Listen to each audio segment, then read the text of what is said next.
और दया ही देवत्व है, निर्दयता ही असुरत्व है। दया रूपी वस्त्र से भक्ति महारानी का श्रीअंग पोछना है, माने अभिमान की सूक्ष्म गंध भी न रह जाए।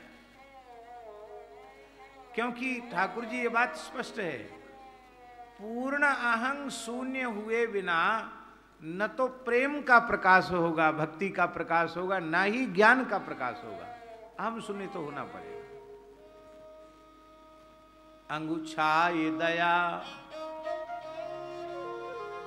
और इसके बाद अब भक्ति महारानी के श्रीअंग में धोती धारण कराना, साड़ी धारण कराना है। तो साड़ी क्या है?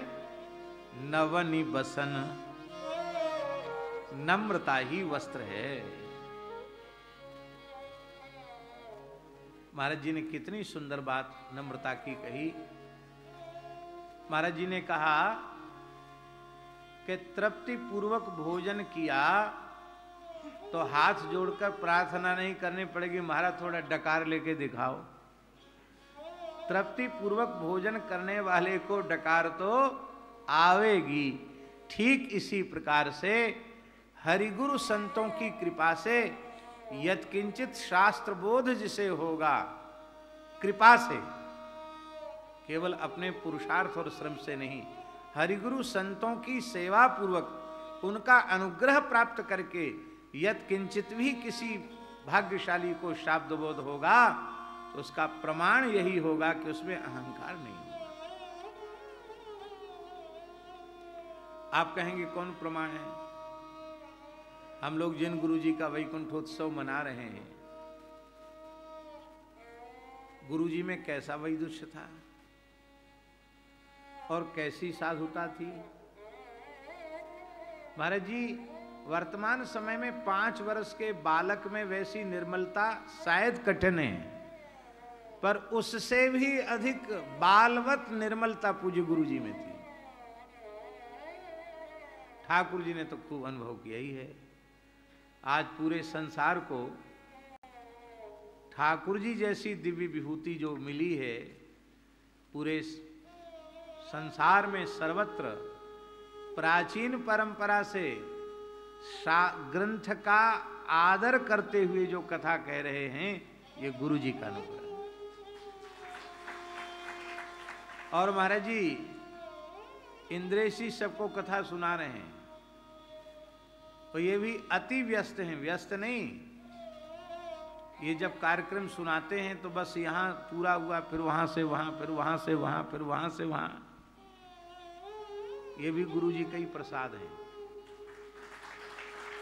ये गुरु जी का प्रसाद है।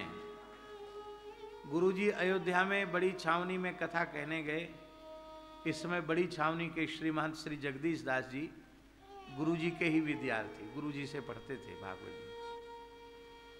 तो उनके गुरु जी की स्मृति में कथा कहने गए। दास भी गया, हमारे महाराज जी भी गए थे, हम उनके साथ गए। तो श्री जगदीश दास जी थोड़े विनोदी स्वभाव के हैं। उन्होंने कहा, गुरुजी हमारे बाबा श्री रघुनाथ दास जी के विराजमान सनातन भगवान हैं, इनसे जो मांगो वो ये दे देते हैं, भंडार एकदम खुला हुआ है। तो गुरुजी ने ऐसा वस्त्र करके कहा, हमारे ठाकुर जी के एक लाला दे दो जो भागवत की कथा सुनावे।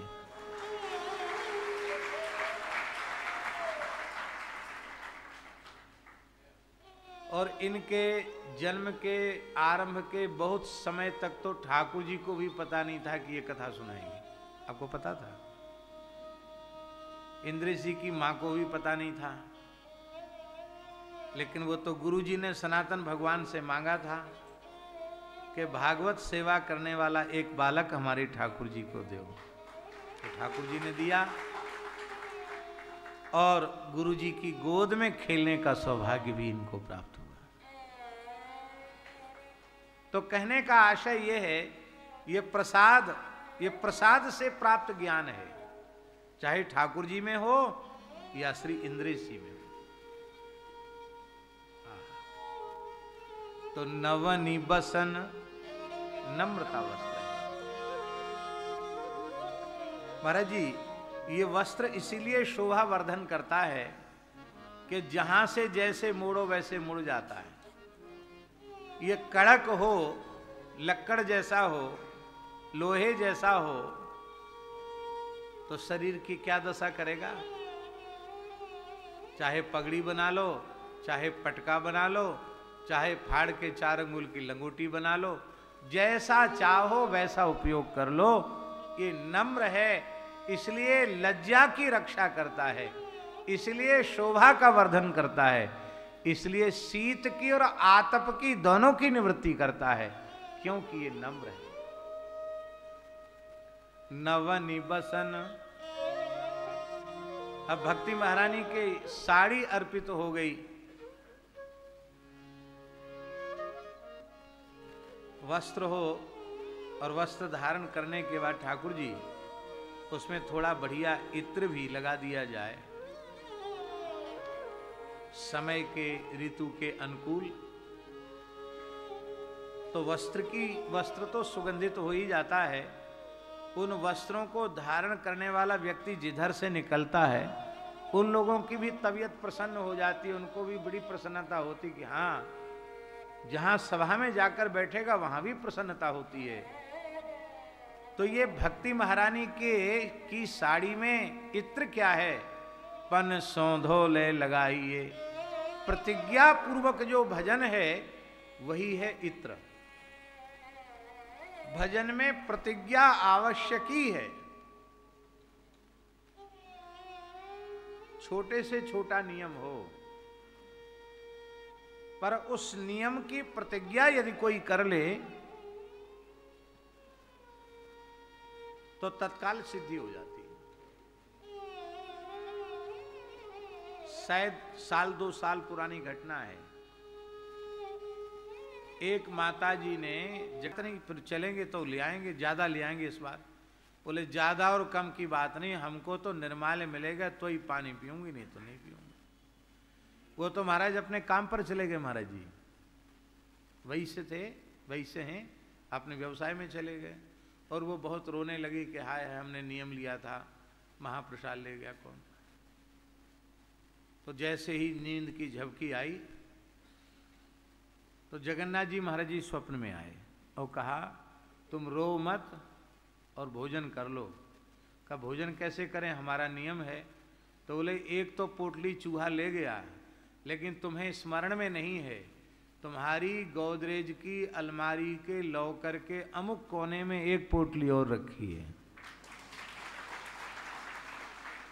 तुम निर्माल्य लो और भोजन करो, तुम्हारे घर में अशांति हो जाएगी, नहीं तो सब दुखी हैं तुम्हारे, वो भी बिना खाए पिए चले गए, तुमने चूल्हा नहीं चिताया, ये ठीक नहीं है।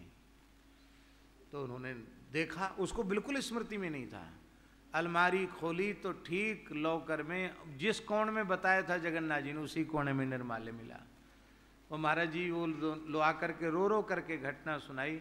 मैंने कहा देखो इतना सा नियम निष्ठा पूर्वक लेने से जगन्नाथ जी की स्वप्नानुभूति हो गई। ये प्रतिज्ञा पूर्वक किया गया भजन, उस प्रतिज्ञा करने भजन की प्रतिज्ञा लेने वाले को तो लाभ होता है, उसकी प्रतिज्ञा की जो सुगंध दूर दूर तक फैलती है उसका भी लोगों को लाभ